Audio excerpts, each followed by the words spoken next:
Gold, trusted gold buyers. మీరు తాకట్టు పెట్టిన బంగారాన్ని విడిపించి ఈ రోజు ఉన్న మార్కెట్ ధరకు కొనబడను.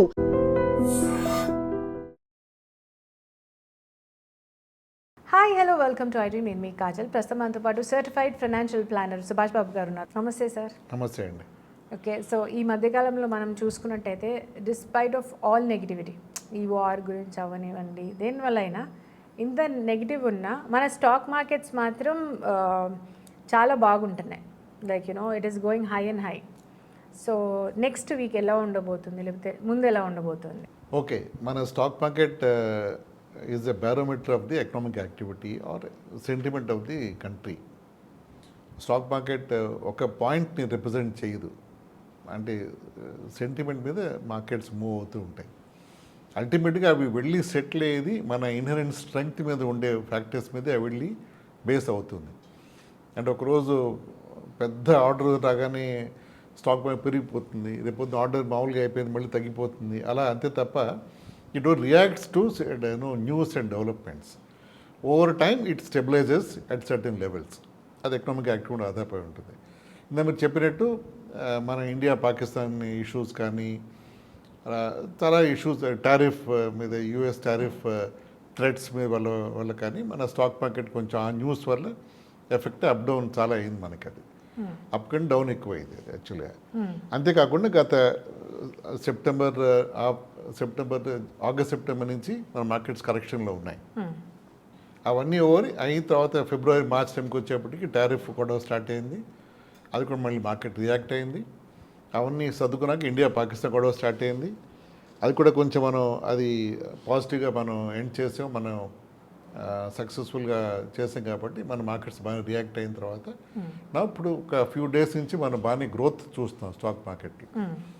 కానీ నా పర్సనల్ వ్యూ ఏమిటంటే ఈ టెంపరీ గ్రోత్ మనం అంటే టెంపరీ అప్స్ని చూసి మనం హ్యాపీ ఫీల్ అయిపోకలేదు. బికాస్ స్టాక్ మార్కెట్స్ ఎప్పుడు ఈసీజీ లాగా పైకి కింద వెళ్తూనే ఉంటాయి.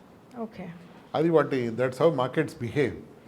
సో ఒక కంపెనీ బాగా చేస్తే పెరుగుతుంది, ఇంకొక కంపెనీ బాగా చేస్తే తగ్గడం, అది న్యాచురల్గా అయ్యే ప్రోగ్రెషన్. అది ఇందాక చెప్పి లాంగ్ టర్మ్లో డైరెక్షన్ ఎలా ఉంది మార్కెట్స్ అనేది చూసుకోవాలి మనం.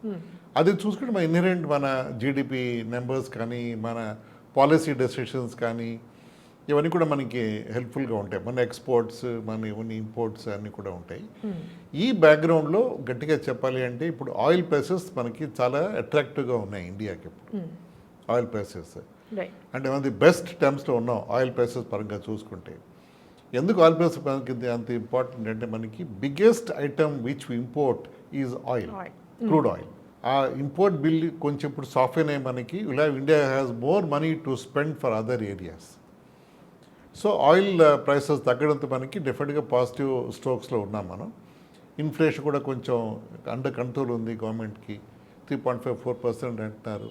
సో ఈ factors and overall general mood కూడా ఇండో పాకిస్తాన్ కూడా మనం గెలిచామని మనకి స్ట్రాంగ్ చెప్పడం జరిగింది ఇండియా కూడా మనకి. So all of us are upbeat mood India. So ఓవరాల్గా మన గ్రోత్ బాగుంది, కార్పొరేట్ ఎర్నింగ్స్ కూడా బాగున్నాయి. లాస్ట్ క్వార్టర్ రిజల్ట్స్ కూడా మన కార్పొరేట్స్ పెర్ఫార్మ్ రీజనబుల్లీ వెల్. ఇవన్నీ చూసుకుంటే మన స్టాక్ మార్కెట్స్ నా ఎక్స్పెక్టేషన్లో పాజిటివ్గా మూవ్ అవుతాయి. హ్యావింగ్ సెడ్ దట్ 2025 మాత్రం త్రూ అవుట్ కొంచెం అప్ డౌన్గానే ఉండబోతుంది. సో అది ఒకే విధంగా పెరుగుతూ ఉండదు, it keeps going up and down అని అనలిస్ట్ ఎక్స్పర్ట్స్ వ్యూ. అది మేబీ 25 తర్వాత కొంచెం ఈ రష్యా యుక్రెయిన్ అవ్వచ్చు, లేకపోతే మిగతా జియో పొలిటికల్ టెన్షన్స్ కానీ తగ్గినప్పుడు మనం మేబీ ఆన్ ది హైవే మనం వెళ్ళి మనం టాప్గా వెళ్ళొచ్చేమో అని నా ఎక్స్పెక్టేషన్. ఓకే, సో బేసిక్గా మీరు చెప్పేది ఏంటంటే ఇప్పటికైతే పాజిటివ్ ఉంది, but again it's never like always the same. ఇప్పుడు మనము ఉంటున్నాం కాబట్టి వీ షుడెంట్ మొత్తం దాని మీద రిలై అవ్వకుండా we should always be ready to face the negative thing as well. ఎప్పుడు మార్కెట్ కొంచెం డౌన్ అవుతుందో లేకపోతే మొత్తం డౌన్ అవుతుందో తెలియదు. కరెక్ట్. సో మేజర్ హ్యాపెనింగ్స్ కూడా ఏం లేవు, nothing to happen right now. So which we need to discount ఎలా బిహేవ్ చేస్తామని వరీ అయిపోవడానికి. ఏదో చిన్న బ్లిప్స్ వస్తూనే ఉంటాయి స్టాక్ మార్కెట్స్లో, అది తప్ప నాకు ఇంకేం కనిపించట్లేదు. As events unfold you can always analyse and see where it take us అని. Okay, so it's as you said that it's like an ECG which goes ups and downs, so it is never the same. Correct If exact. it is the same, then it is like the end. మీరు చెప్పిన దీని ప్రకారము. So actually మనం ఇంకొంచెం మ్యాక్రోలో ఆలోచిస్తే US tariffs కొంచెం ఇప్పుడు ఆ సిచ్యువేషన్ మనకి బెటర్గా ఉందని అనుకోవాలా, లేకపోతే అలాగే ఫ్లాట్గా ఉందనో తెలియదు మనకి యాక్చువల్గా చెప్పాలి అంటే. కానీ ట్రంప్కి మస్క్కి కొంచెం డిఫరెన్సెస్ వల్ల ఇద్దరు సెపరేట్ అయిపోయారు. మస్క్ ఇస్ నో ఇండిపెండెంట్గా అతను మూవ్ అవుతున్నాడు. తర్వాత అమెరికాలో they propose you know major bill propose చేస్తే అది ఇంకా ముందుకు వెళ్ళలేదు పూర్తిగా అది. సో ఆ ఇష్యూస్ కూడా మన మార్కెట్స్ ఎఫెక్ట్ అవుతాయి. అంటే మస్క్ అండ్ ట్రంప్ విడిపోతే మన మార్కెట్స్ ఎఫెక్ట్ అవ్వకపోయినా ట్రంప్ తీసుకున్న డెసిషన్ వల్ల మన మార్కెట్స్ ఎఫెక్ట్ అయ్యేంత ముందు ఇప్పుడు కొంచెం అతను సాఫ్ట్వేర్ చేస్తున్నాడు. రష్యా మీద ఫోకస్ పెట్టి చైనా మీద ఫోకస్ తగ్గించి ఇండియా మీద కూడా అతను ఫోకస్ తగ్గించి ప్రస్తుతం టారిఫ్ ఇష్యూస్లో. సో బట్టి చూస్తే మన స్టాక్ మార్కెట్ ఇండెక్సెస్ కానీ లేకపోతే మన ఓన్ ఎకానమీ కానీ కొంచెం మనం కంట్రోల్లో నో అనిపిస్తుంది. ఇండియా కూడా ట్రంప్ టారిఫ్స్ అంతా ఇప్పుడు కొంచెం బోల్డ్గా నుంచుని we are taking some tough stand తీసుకుంటుంది India.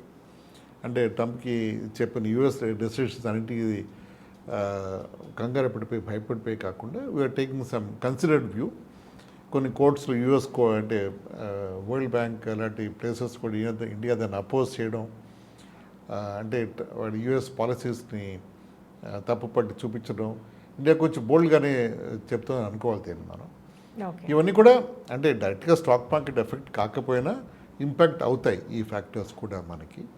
So yes, we are definitely well placed than what we were about maybe month or 2 months back now. మన ఓన్ ఎకానమీ ఇప్పుడు RBI has announced repo rate cut announce చేశారు 0.5%. అది పెద్ద Boost అని చెప్పుకోవాలి. దాన్ని బట్టి మన ఇండస్ట్రీ వాళ్ళకి ఎస్ఎంఈ సెక్టర్ కానీ మిడ్ సైజ్ కంపెనీస్ కానీ బిజినెస్ లోన్స్ కొంచెం ఈజీగా అందుబాటులోకి వస్తాయి వాళ్ళకి. వర్కింగ్ క్యాపిటల్ పెరుగుతుంది, క్యాపెక్స్ పెరుగుతుంది ఇండియాలో.